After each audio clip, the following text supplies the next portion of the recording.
Assalamualaikum warahmatullahi wabarakatuh. Balik lagi di channel Cacan Beta. Oke teman-teman, sebelumnya saya ngucapin minal aidin wal faizin, mohon maaf lahir dan batin ya teman-teman, karena baru sempet buat vlognya hari ini ya. Sebelumnya karena kondisi juga nggak fit ya teman-teman, mungkin ke depan dan seterusnya kita akan fokus untuk buat konten ya di channel Cacan Beta. Oke teman-teman, di kesempatan kali ini saya baru selesai ganti air ya, yang di soliter teman-teman. Nah jadi ini bukan tema kita. Tema kita adalah proses mutasi cupang yang ada di dalam botol ya teman-teman. Oke, terus disimak videonya sampai selesai. Tetap di channel Cacan Beta.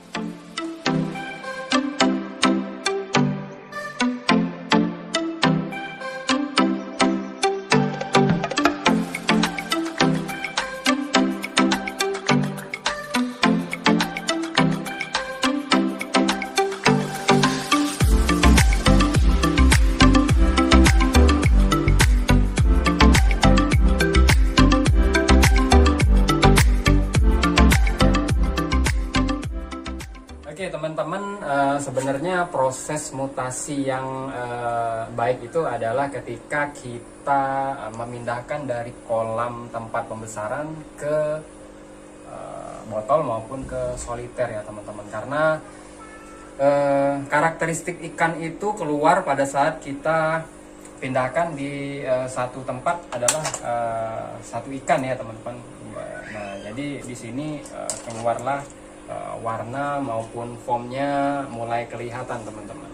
Sebenarnya sih sangat maksimal ya, menurut saya sangat maksimal ketika kita pindahkan ikan yang baru memang kita sortir ke dalam botol dan kemudian kita pindahkan kalau ikannya udah jadi ya, udah kelihatan foam maupun warna, barulah kita pindahkan ke dalam soliter yang memang rawatan khusus yang sudah kita siap untuk jual teman-teman. Nah, jadi di sini kita akan sharing bareng ya sistem proses mutasi cupang yang ada di dalam botol. Nah, sebenarnya cara cepat untuk mutasi di dalam botol ini ya caranya yang sangat mudah ya teman-teman. Yang pertama kita harusnya sortir dulu ikan, memang ikan-ikan yang menurut teman-teman dari bak pembesaran yang memang proses mutasinya mulai kelihatan ya, kemudian pindahkan ke sini. Dan yang kedua teman-teman harus rawatannya juga maksimal, mulai dari makannya teman-teman, makannya harus makan yang hidup. Umur yang seperti ini biasanya umur 2 bulan ya, umur 2 bulan ini sudah saya kasih jentik ya teman-teman. Nah mulai di sini sudah mulai saya kasih jentik ya. Sebenarnya di bak pembesaran udah bisa dikasih jentik, cuman jentik halus. Nah ini proses ini pure kita kasih jentik ya teman-teman. Nah nggak kelihatan ya, disorot di sini aja teman-teman. Oke teman-teman bisa lihat ya, ini ikan-ikan memang yang mau saya lihat proses mutasinya. Nah di sini jadi kita hanya menggunakan jentik. Intinya fokusnya saya ke makanannya jentik ya, jentik nyamuk, karena bagus untuk proses mutasi cupang ya. Kemudian teman-teman harus rawat juga dengan air ketapang ya teman-teman. Air ketapang adalah air yang baik ya untuk proses mutasi ikan kita agar lebih strong untuk warnanya teman-teman. Kemudian teman-teman harus rajin juga untuk pergantian air ya. Pergantian air ketika kita lihat air ini udah mulai kotor, teman-teman bisa sifon. Nah, tapi kalau saya rawatan untuk proses percepatan mutasi di dalam botol ini, saya harus mesti ganti total ya, seminggu sekali teman-teman. Karena kenapa? Karena memang kita memang tidak terlihat ya di sini sedikit kotor maupun kotor ya teman-teman. Karena nanti takutnya ada bakteri-bakteri yang masuk melalui makanannya teman-teman. Makanya makanannya di sini harus memang dibersihkan, dibilas beberapa kali baru kita kasih ke botol ini teman-teman. Nah, ini video pemberian pakan ada di video sebelumnya teman-teman, bisa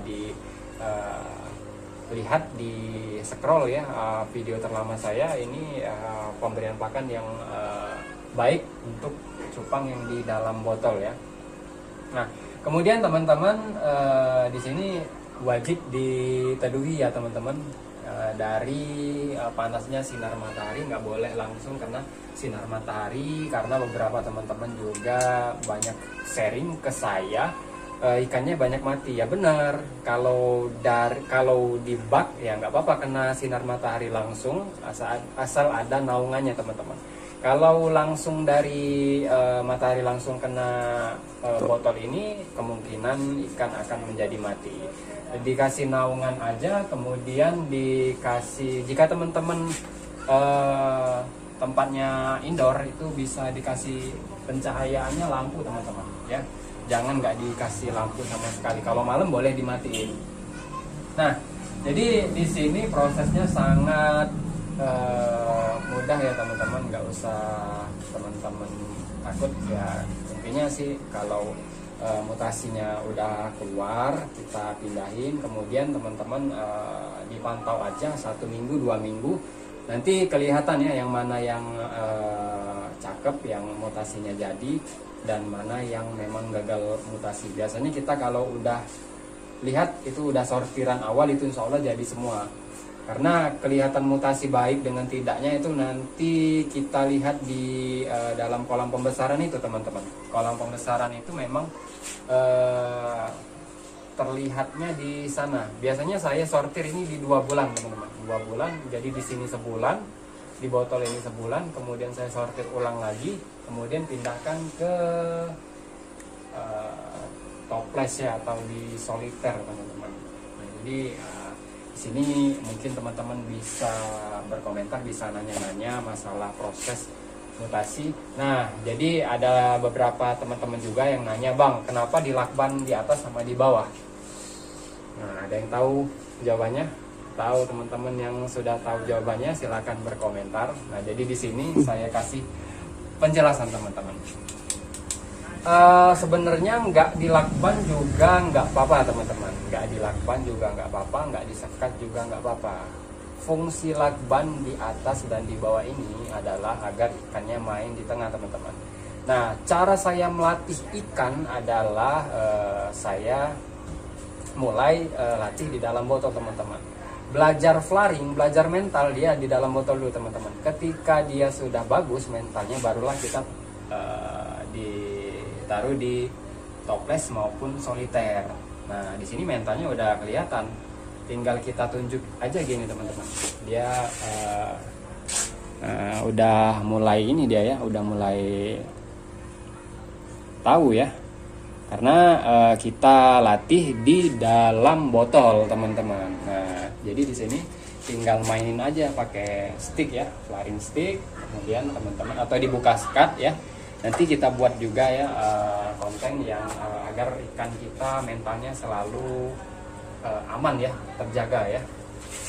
Jadi disitulah fungsi dari lakban ini, lakban atas sama lakban bawah, agar ikannya selalu flaring ya teman-teman, selalu melihat dan selalu mengasah mentalnya. Teman-teman juga bisa disekat ataupun tidak dikasih lakban sama sekali juga nggak apa-apa teman-teman. Oke teman-teman, jadi di sini sebenarnya nggak susah ya. Yang pertama sih teman-teman harus jaga air, kemudian teman-teman harus ganti air, kemudian pakannya pakan yang sangat baik adalah jentik ya. Kemudian teman-teman yang paling penting adalah genetik ya.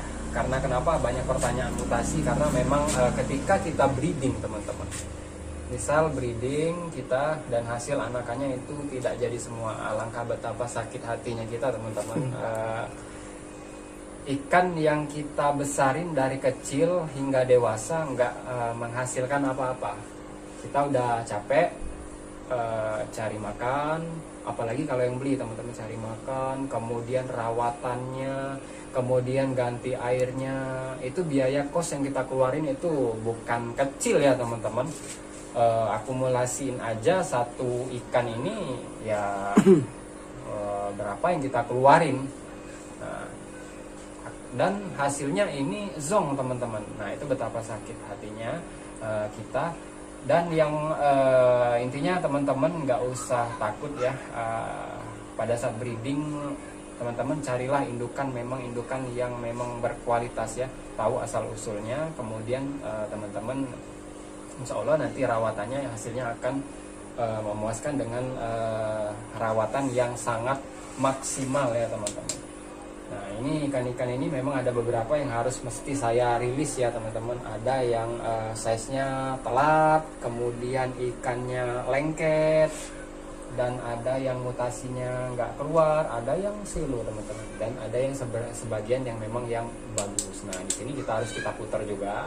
Nanti di sini kita akan jual atau kita pindahin ke soliter, dan yang dari bak pembesaran kita akan masukin ke sini agar bisa berkembang ikannya teman-teman. Nah, barulah kita akan breeding lagi hingga memang sirkulasinya pas buat penjualan kita teman-teman.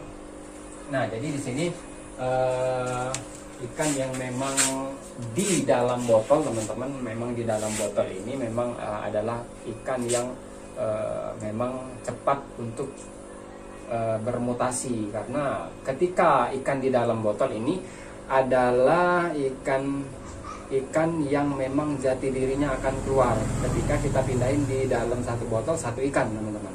Nah, beda dengan ikan yang di dalam bak yang beramai-ramai, itu memang nggak keluar ya, baik dari mental, warna, dan lain-lain teman-teman. Nah kalau ini udah kelihatan ya, ikan-ikannya yang bagus, dia ikan-ikannya mentalnya yang bagus, kemudian formnya bagus, itu keluarnya memang dari dalam botol. Asal teman-teman rajin, memang rawatannya ekstra rawatan teman-teman ya, yang seperti saya sebutkan di awal tadi, jaga air, kemudian pakan, dan proses rawatannya juga perawatan ekstra ya teman-teman.